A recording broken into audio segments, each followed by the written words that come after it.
कौमी तहक़ीक़ाती एजेंसी ने मगरबी बंगाल और केरल में बड़ी कार्रवाई की है। उसने अलकायदा के मॉड्यूल का पर्दाफाश किया है। NIA की टीम ने मगरबी बंगाल के मुर्शिदाबाद और केरल के एर्नाकुलम में मुख्तलिफ मकामात पर छापे मारे। एजेंसी ने 9 कारिंदों को गिरफ्तार भी किया है। मगरबी बंगाल से 6 जबकि केरल से 3 कारिंदों को गिरफ्तार किया गया। उनके कब्जे से हथियार, डिजिटल साजो सामान और लिटरेचर भी बरामद किया गया है। ज़राए के मुताबिक गिरफ्तार किए गए अफराद मुल्क के मुख्तलिफ इलाकों में हमला करने का मंसूबा रखते थे। NIA के मुताबिक सोशल मीडिया के जरिए उनकी जहन साजी की गई। NIA के मुताबिक गिरफ्तार किए गए अलकायदा के 9 में से 4 कारिंदे हथियार पहुंचाने के लिए कश्मीर जाने का मंसूबा बना रहे थे और ये लोग पाकिस्तानी हैंडलर्स के रास्ते में थे।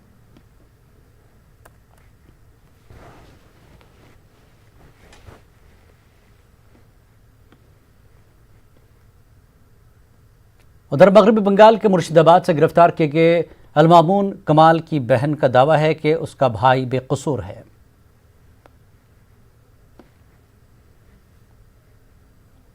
মা কথা বলছে, দেখো বাবা আপনারা কি চান, কি জন্য এসেছেন তাই বলছে। মা তাদেরকে বলছে, পুলিশদেরকে আমার মা বলছে কি চাও, আপনারা কি জন্য এসেছেন তা বলছে লিবন কোথায় বলছে। তখন আমি শুনে আমি ঘর থেকে বেরোলাম, আমার মেয়ে আর আমি বলছে লিবন কোথায়, এই ঘরে আছে তাই বলছে না পাশের ঘরে তাই বললাম। পাশের ঘরে বলার পরে ওরা ওই ঘরটা গেল, ওই ঘরটায় গিয়ে আমার বাবার ঘরে, ওই ঘরে গিয়ে তখন দেখতে এলো না, বলো কোথায় আছে তা বলে এদিক দিয়ে পুলিশ উঠে পড়লো, ওই দিক দিয়ে পুলিশ চলে এসেছে, অনেকগুলো পুলিশ চলে এসেছে, বাড়িতে 15-16 জনের বেশি হবে। সমস্ত ঘরগুলো বলছে ঠিক করে বলো নাহলে তোমাদেরকে নিয়ে যাবো তা বললো পুলিশে। তেমন সে যার জন্য এসেছেন সে কী জন্য এসেছেন বলেন, তাকেই নিয়ে যাবেন। সে আছে বাড়িতে, দেখেন আছে, পাশের ঘরে ছিল, হয়তো কোথাও গিয়েছে বাথরুম দেখেন তা বললাম দিয়ে, কিন্তু ওরা বললো যে না ঠিক করে বলো নাহলে তোমাদের কোঠে নিয়ে যাবো তা বললো। বলে বলছে ওই ঘরটা কার তা বললো, তো ওই ঘরটা আমাদেরই দিয়ে বললাম, ওই ঘরটা দিল বলে এইরকম বাড়ি আর কটা আছে তা বললো, তো এইটাই বাড়ি, তো ওই পাশের বাড়িটা কার তা বললো, তো পাশের বাড়িটা আমার জ্যাঠামশাইয়ের। फ्रीलांस सहाफ़ी राजीव शर्मा को चीनी खुफिया इत्तलात को हसास मालूमात मुंतकिल करने पर ऑफिशियल सीक्रेट एक्ट के तहत गिरफ्तार किया गया। दिल्ली पुलिस के मुताबिक एक चीनी खातून और उसके नेपाली साथी को राजीव शर्मा को शील कंपनियों के जरिए भारी रकूम की अदायगी के इल्ज़ाम में गिरफ्तार किया गया। दिल्ली पुलिस स्पेशल सेल के DCP के मुताबिक मुलजिम राजीव शर्मा के 2 साथियों की, जिसमें एक चीनी खातून और नेपाली मर्द, महिपालपुर में एक कंपनी के मालिक हैं, जहाँ से वो चीन की को दवाएं बरामद करते थे। चीन से भेजी गई रकम यहाँ के एजेंटों को दी गई थी। तहक़ीक़ात के मुताबिक पिछले 1 साल में 40 से 45 लाख रुपए का लेन देन हुआ है। मुलजिम राजीव शर्मा सन 2016 से 2018 तक चीनी इंटेलिजेंस अफसरान को हसास दिफाई और हिकमत अमली से मुताल्लिक़ मालूमात पहुँचाने में मुलविस था। वो चीनी इंटेलिजेंस अफसरान से मुख्तलिफ ममालिक में मुतादिद मकामात पर मिलता था।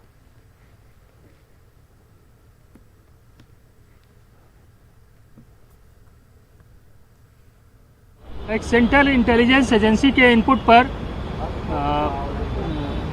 एक फ्रीलांस जर्नलिस्ट राजीव शर्मा जो कि पीथमपुरा के रहने वाले हैं, इनको 14 तारीख को दिल्ली से गिरफ्तार किया गया था और इनकी इनिशियल इंटरोगेशन में ये मालूम चला कि ये कुछ चाइनीज़ इंटेलिजेंस ऑफिसर्स के टच में हैं और यहाँ इंडिया से कुछ सेंसिटिव डिफेंस इंफॉर्मेशन चाइनीज़ जो इंटेलिजेंस ऑफिसर्स थे उनको पास ऑन कर रहे थे। इनकी इंटरोगेशन के आधार पर ही आज सुबह एक चाइनीज़ नेशनल लेडी किंग सी उसको गिरफ्तार किया गया और उसके एक एसोसिएट जो नेपाली सिटीजन्स हैं शेर सिंह और राज बोहरा, उनको गिरफ्तार किया गया है। इनकी सबकी जो इंटरोगेशन चल रही है उसका ब्रीफ इस प्रकार है कि राजीव शर्मा लगभग ये 40 साल से जर्नलिज्म कर रहे हैं और 2010 के बाद ये फ्रीलांस जर्नलिज्म का काम करने लगे और उस समय ये चाइनीज़ मीडिया एजेंसी जो ग्लोबल टाइम्स है उसके लिए ये आर्टिकल लिखते थे। 2016 में इनका संपर्क एक चाइनीज़ इंटेलिजेंस ऑफिसर माइकल से लिंक्डइन के थ्रू हुआ और जिसने इनको इनवाइट किया चाइना में किमजुन सिटी में, जहां पर इनको काफ़ी लुक्रेटिव ऑफ़र किए गए इंडिया की information, defence information, strategic information और इंडिया चाइना बॉर्डर के ऊपर जो डिस्प्यूट्स हैं उसके बारे में इंफॉर्मेशन देने के लिए। तो इन्होंने माइकल को 2016 से लेकर 2018 तक लगातार बहुत सी इंफॉर्मेशन पास ऑन की। पटना में एमआईएम सदर असदुद्दीन ओवैसी ने प्रेस कॉन्फ्रेंस की। इस मौके पर उन्होंने जेडीयू और आरजेडी को निशाना बनाया। इस मौके पर ओवैसी ने नीतीश कुमार पर बिहार के अवाम को धोखा देने का इल्जाम लगाया।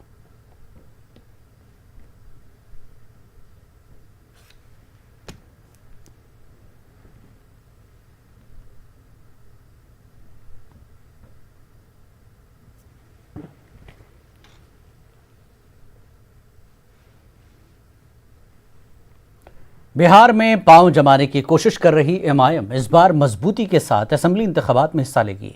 एमआईएम मुख्तलिफ पार्टियों के साथ इत्तेहाद कर बिहार में एक मुतबादिल बनने की कोशिश कर रही है। मौजूदा असेंबली इंतखाबात में यूनाइटेड डेमोक्रेटिक सेकुलर अलायंस बनाकर इंतखाबी मैदान में उतरने का फैसला किया है। हमारे नुमाइंदे महफूज आलम ने एमआईएम सदर असद ओवैसी और देवेंद्र प्रसाद यादव से खास बातचीत की। बिहार असेंबली इंतखाब को लेकर तमाम सियासी पार्टियों की सियासी गहमा गहमी अपने शबाब पर है। बिहार में एमआईएम भी इंतखाबी मैदान का हिस्सा बन रही है और जाहिर है गुज़िश्ता असेंबली इंतखाब में भी, पार्लियामानी इंतखाब में भी एमआईएम ने बिहार के इंतखाबी मैदान में हिस्सा लिया। तमाम सियासी पार्टियां इस बात को लेकर फ़िक्रमंद है और कई तरह के इल्ज़ामात भी आयद कर रही है। पहला सवाल सर आपसे जानेंगे, समाजवादी जनता दल अब आप लोग अलायंस के साथ जो है इंतखाब लड़ेंगे, यूनाइटेड डेमोक्रेटिक अलायंस बनाने की बात कही है आपने, क्या होगा सर इसमें मुद्दा क्या होगा और किन किन पार्टियों के साथ जो है आप लोग आ रहे हैं? यूडीए से जो है ऐसे वक्त बन रहा है जब बिहार का जीवन और जीविका दोनों संकट में है। जीवन संकट है अपराध से, जीवन संकट में है बाढ़ से, पूरे उत्तर बिहार का 21 जिला बाढ़ से प्रभावित, और कोरोना का जो महामारी है उससे, और जीविका संकट है सारे उद्योग के ठप हो जाने से। तो ऐसे समय में यूडीएस बन रहा है जब देश का आर्थिक स्थिति आईसीयू में चला गया है। -29% जीडीपी ग्रोथ। जीडीपी जो है तो आप जानते हैं किसी देश के बुखार को नापने का थर्मामीटर। बुनियादी सवाल को लेकर जो है बिहार असेंबली इंतखाब में सारे मुद्दे आर्थिक सवाल को लेकर, सामाजिक, राजनीतिक, आर्थिक सभी जो गैर बराबरी है उसको के लिए, और मुद्दा आधारित जैसे बेरोजगारी का मामला है, ये बड़ा मुद्दा बनाएंगे हम। जो मजदूरों का प्लान है, श्रमिक हमारा श्रम शक्ति का पलायन हो रहा है। नहीं सर, आपसे सवाल कि बिहार में इस तरह के प्रॉब्लम्स जो है काफ़ी दिनों से रहे हैं, पलायन का मामला है, रोज़गार नहीं है, तालीम की कमियां हैं। आपने भी कई ऐसे इंतखाबात में जो भी रैली हुआ उसमें भी इसका जिक्र किया था। एमआईएम की मौजूदगी से जो पार्टियां हैं, ख़ास तौर से अजीम इत्तेहाद या जेडीयू, ये कई तरह के इल्ज़ाम लोग लगा रहे हैं कि वोटों का तकसीम होगा, एमआईएम वोटों की तकसीम करेगी। क्या लगता है सर आपका इस पर क्या बयान रहेगा?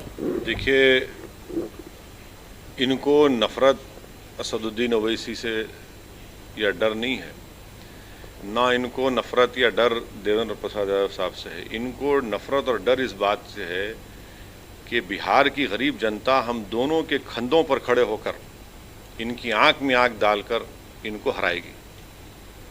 ये इनको डर और खौफ है, और ये भूल रहे हैं कि पार्लियामेंट के चुनाव में आप पूरे सीट हार जाते हैं, बड़े बड़े लीडर आपके हार जाते हैं। इसका जिम्मेदार कौन है? हम तो नहीं लड़े थे ना, हम तो सिर्फ किशनगंज लड़े थे, और वहाँ पर अख्तर भाई हमारे बिहार के अध्यक्ष 3 लाख वोट हासिल किए।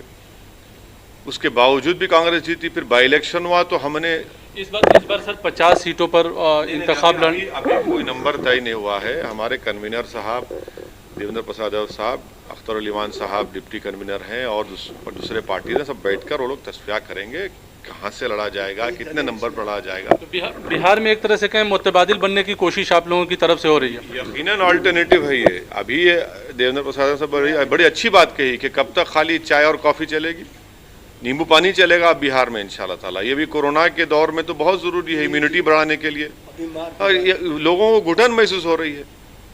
एक सवाल सर, यहाँ बिहार में अभी दलित पॉलिटिक्स काफ़ी चल रहा है। माइनॉरिटी के ऊपर तमाम सियासी पार्टियों की ज़ाहिर नज़र रहती है, चाहे जो भी इक़्तिदार में है या अभी अपोजिशन में है, सबकी नज़र है, और सब अपनी अपनी तरीके से जो है सियासत भी कर रहे हैं लोग। क्या लगता है सर आपको एनडीए के जो काम रहा है या माइनॉरिटीज़ के बारे में जो ये दावा जो पार्टी कर रही है या नीतीश कुमार कर रहे हैं, उनके कामों को और अपोजिशन के कामों को किस तरह से आप देखते हैं?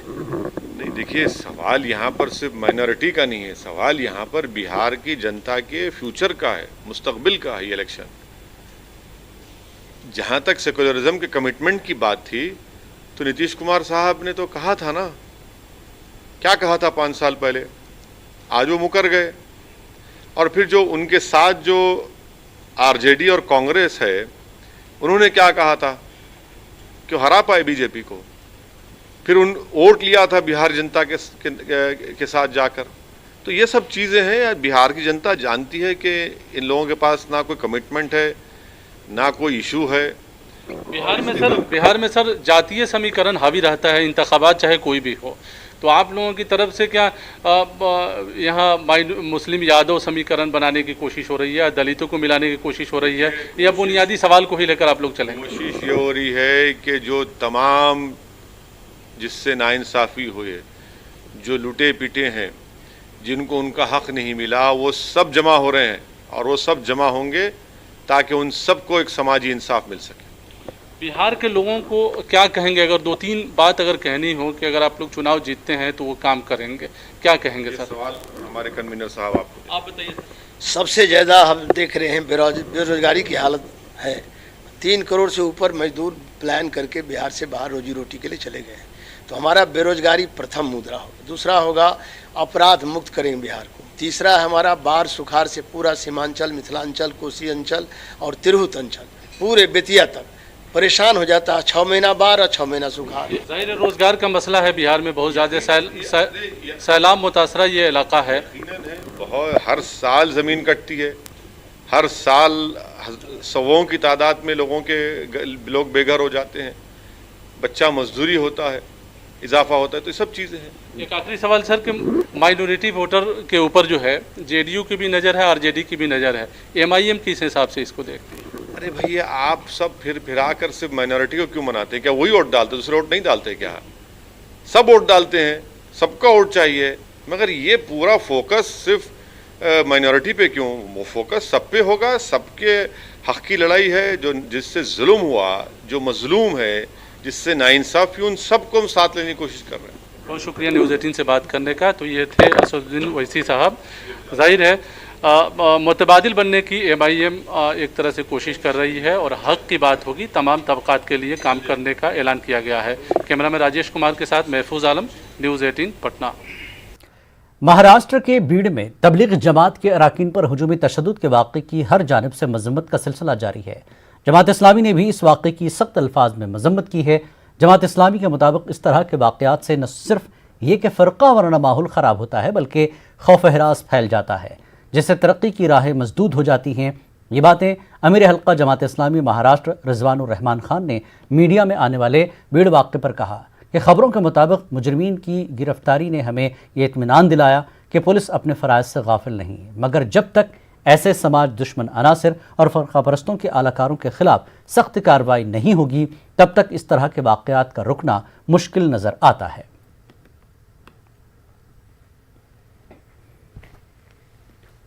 तलबा तंजीम Students Islamic Organisation of India ने नाव इस्लाम को जाने के उन्वान से एक मुल्कगीर अवामी मुहिम का इनकाद किया। ये मुहिम 30 सितंबर तक महाराष्ट्र समेत पूरे मुल्क में मुनक्किद की जाएगी। इस मुहिम के दौरान मुख्तलिफ सरगर्मियों के ज़रिए बरादरान वतन को अपने रब और रूहानियत के रास्ते की तरफ गामजन करने की कोशिश की जा रही है।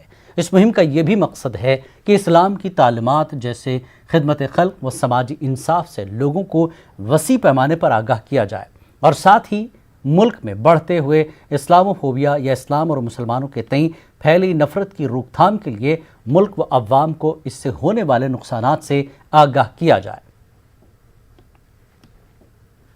इस्लाम अल्लाह ताला की तरफ से भेजा हुआ एक दीन है, ज़िंदगी गुजारने का तरीक़ा है जो बहुत खूबसूरत और बहुत बैलेंस्ड है। तो इस्लाम के पैगाम को, इस्लाम के तारुफ़ को लोगों तक पहुंचाने के लिए Students Islamic Organisation of India मुल्कगीर सतह पर 15 से 30 सितंबर के दरमियान नो इस्लाम के नाम से एक मुहिम मनाने जा रही है, इस्लाम को जाने सुनवान से। इस मुहिम का बुनियादी मकसद ये है कि इस्लाम के पैगाम को, इस्लाम के तारुफ़ को हम जो है लोगों तक पहुँचाएँ। Hello everyone, I hope you all are doing very well. Rahul Veer Tiwari this side, and आज अपन बात करने वाला SIO के बारे में, which is Student Islamic Organization. The organization which not only help Muslim student but her student को help करते, वो स्टूडेंट देखते, वो रिलीजन नहीं देखते। एंड ऑल्सो यही नहीं, वो लोग हर सिचुएशन में, जैसे कि फ्लड हो गया, ड्रॉट हो गया, फिर जैसे अभी कोविड-19 चालू था, ऐसे टाइम पे वो लोग डोनेशन कलेक्ट करते हैं एंड वो फूड डिस्ट्रीब्यूशन करते हैं। जैसे हेल्प कर सकते लोगों की, इंसानों की, वैसे हेल्प करते हैं। एंड हमें भी उन्हें कुछ गलत नहीं देखना। वो सब मैं एक एग्जांपल देना चाहूँगा ऐसे टाइम पे, जैसे वो स्टूडेंट्स होते हैं ना, स्टूडेंट्स का एक बैच होता है, तो उसमें एक आध दो लोग मस्ती करते हैं, उसके कारण पूरे क्लास को पनिशमेंट मिलता है। तो वैसा मत करो कि एक आध दो लोग मिसबिहेव करिए या फिर ऊपर या फिर लोग कुछ मस्ती कर रहे हैं, तो उसके कारण पूरे एक समाज को, पूरे एक रिलीजन को गलत मत देखो, अच्छे से देखो एंड इस्लाम को समझो। That's it, thank you. JNU के साबिक लीडर उमर खालिद की गिरफ्तारी के खिलाफ गुलबर्गा की मुस्लिम तंजीमों ने DC ऑफिस के रूबरू एहतजाज किया। एहतजाजियों ने फौरी तौर पर उमर खालिद की रिहाई और उन पर आयद इल्ज़ामात को हटाने का मुतालबा किया। साथ ही दहली फसादात की आला सतह की तहकीकात का मुतालबा दोहराया। एहतजाजियों ने मरकजी हुकूमत पर CAA मुखालिफिन को निशाना बनाने और UAPA लगाने का इल्ज़ाम आयद किया। एहतजाजियों ने मरकजी हुकूमत के खिलाफ जमकर नारेबाजी की।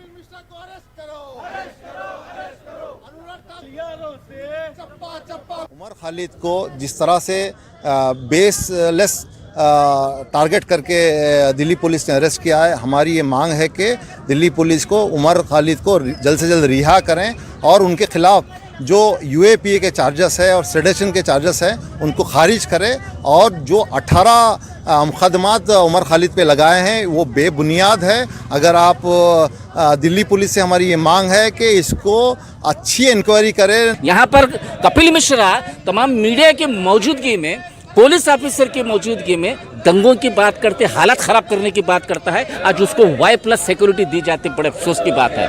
ये अनुराग ठाकुर खुलेआम और परेश वर्मा जो है खुलेआम बयान देता है, उनके खिलाफ कोई कार्रवाई नहीं होती और उनको Y+ सिक्योरिटी दी जाती है। तो हम यहाँ कहना चाहते हैं कि यहाँ पर डिस्क्रिमिनेशन नहीं होना चाहिए। वहाँ पर जब भी दंगे हुए, पूरे मीडिया वाले, पूरे सोशल मीडिया के अंदर ये बताया गया कि पुलिस की मौजूदगी में वहाँ पर घर जलाए जा रहे थे, लोगों का कत्ल किया जा रहा था, लेकिन पुलिस उस वक्त कोई काम नहीं करी। जो हुकूमत अपने कास्ट के लिए, अपने मतलब के लिए बिला वजह उनको अरेस्ट करके उनको हरासमेंट कर रही है। हमारा welfare party of India Gulbarga की का ये मुतालबा है कि उन्हें जल्द से जल्द रिहा करें और जो केसेस उन पर लगाए गए हैं वो बेबुनियाद हैं, उनको जल्द से जल्द रिहा करने का हम मुतालबा करते हैं। बीजेपी का मकसद ये है कि ये बड़े बड़े जो लीडर्स हैं उनको अरेस्ट करके तमाम जो छोटे मोटे सेकुलर जो लीडर्स हैं उनको दबाने की या उनको खौफ में डालने की एक साजिश है। तो इसके लिए ये चीज़ बीजेपी कर रही है। अपने एजेंडे को नाफिज करने के लिए बीजेपी किसी हद तक भी जाने के लिए तैयार है। ये उमर खालिद एक ही नहीं है साहब, तकरीबन माइनॉरिटीज़ जो भी इस कानून के फेवर में है, चाहे सीताराम येचुरी हो या और दूसरे कायदीन हो, ये उनके खिलाफ जो है ना ये एक साजिश है। ये हक की आवाज़ को दबाने की एक कोशिश है। हम इंशाल्लाह ऐसी कोशिशों को नाकाम बना के रहेंगे इंशाल्लाह। खास बात इंडिया में खबरों का सिलसिला जारी रहेगा एक ब्रेक के बाद।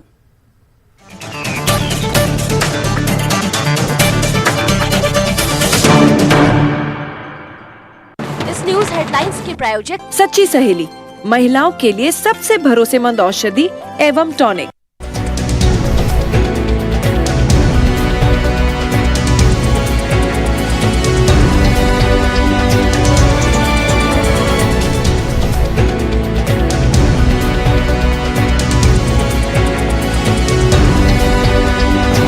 हेडलाइंस के प्रायोजक सच्ची सहेली, महिलाओं के लिए सबसे भरोसेमंद औषधि एवं tonic.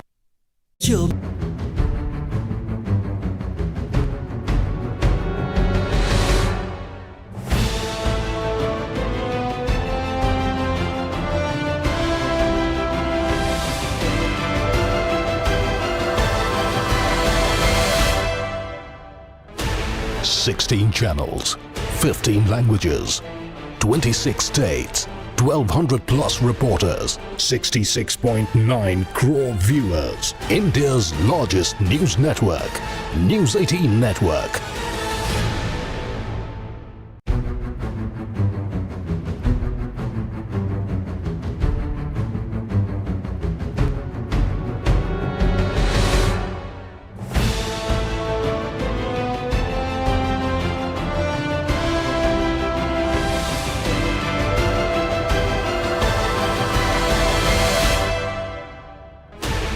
16 channels, 15 languages, 26 states, 1200 plus reporters, 66.9 crore viewers. India's largest news network, News 18 Network.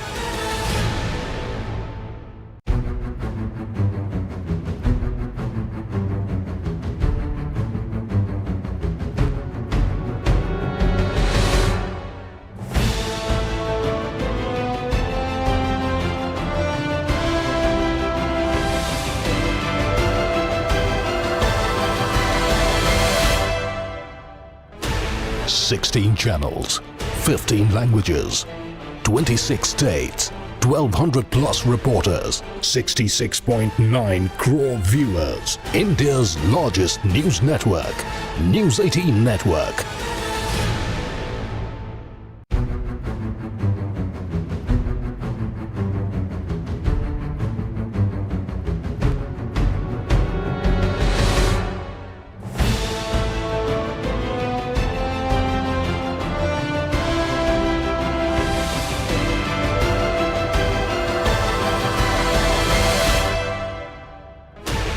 Sixteen channels, 15 languages, 26 states, 1200 plus reporters, 66.9 crore viewers. India's largest news network, News 18 Network.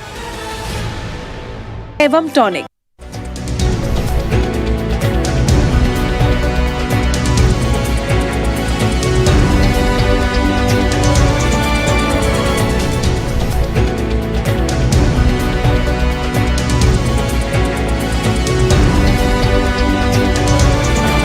Headlines के प्रायोजक सच्ची सहेली, महिलाओं के लिए सबसे भरोसेमंद औषधि एवं टॉनिक।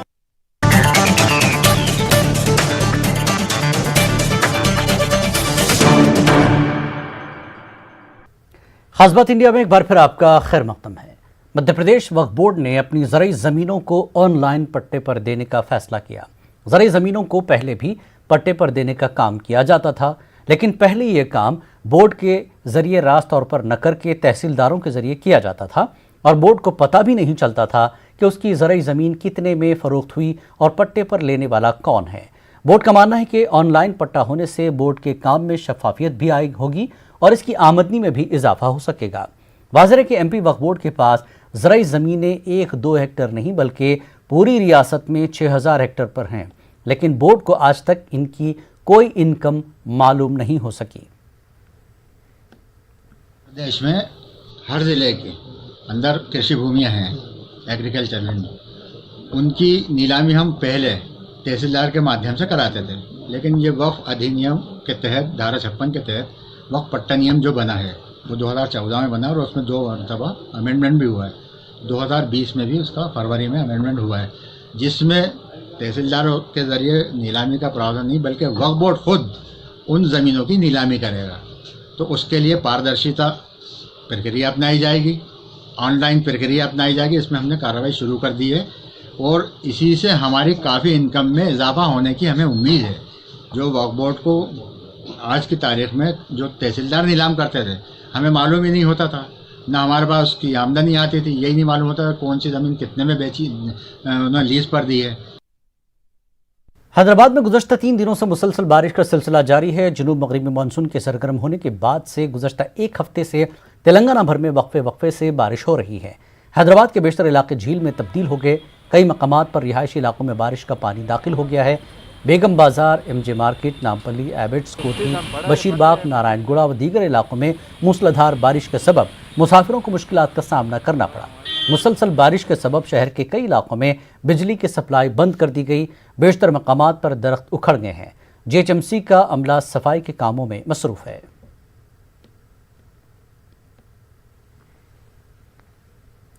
कर्नाटक के रायचूर जिले में बारिश का सिलसिला जारी है। गुज़श्ता शब हुई मूसलाधार बारिश की वजह से आम जिंदगी बुरी तरह मुतासर हुई।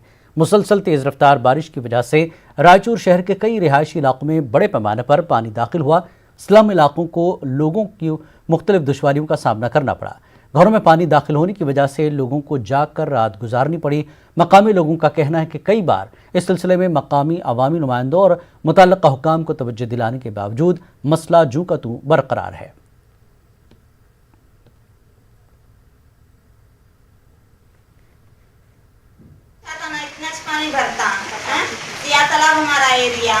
कितना पानी भरता, बच्चों को लेके किधर जाना किधर रहना, इधर बोलते नाला बनाते, क्या भी कुछ भी नहीं बनाते, नहीं करते नहीं। हमारा कितना नुकसान हो गया, पाक में दुनिया का पानी भर गया, हमारे जो इम्पोर्टेंट पेपर है वो भी पूरे खराब हो गए। इमरजेंसी में कोई पूछ लेते हमारे को पेपर दो घर के, बोले तो किधर से ला के देना हमें बोलो। अब हमेशा जितने पर बारिश आता है घरों में बढ़ जाता पूरा पानी, पूरा राशन गीशन सब लाश हो जाता हमारा। ಸಣ್ಣ ಮಳೆಗೆ ಸತೆ ನಮ್ಮ ವಾರ್ಡ್ ನಂಬರ್ 30ಕ್ಕೆ ಬರ್ತದೆ, ಕೌನ್ಸಿಲರ್ 4 ಕೌನ್ಸಿಲರ್ ಇದ್ದಾರೆ। ಎಷ್ಟೇ ಬಾರಿ ಹೇಳಿದ್ರೆ ಸತೆ ಇಲ್ಲಿಗೆ 2-3 ಬಾರಿ ಆಯಿತು, 2 ವರ್ಷದ ಕೆಳಗೆ ನೀರು ಬಂದ್ರೆ ಸತೆ SP ಸಾವರು ಬಂದರು, ಎಲ್ಲರೂ DC ಸಾವರು ಎಲ್ಲರೂ ಬಂದರು।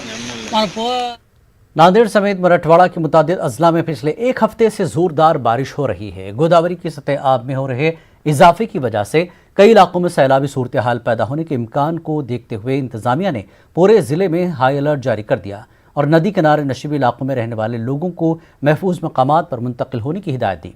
वहीं दूसरी तरफ इम्कानी सैलाबी सूरत हाल के निपटने के लिए ज़िला कलेक्टर दफ्तर में एक अहम जायज़ा मीटिंग का भी इनेकाद किया गया। मीटिंग में नांदेड़ ज़िले के इंचार्ज वज़ीर और रियासत के काबीना वज़ीर अशोक चौहान ने बतौर ख़ास शिरकत की। हालात का जायज़ा लेकर किसी भी तरह के हालात पैदा होते हैं तो इससे निपटने के लिए इंतज़ामिया को तैयार रहने के लिए कहा गया है।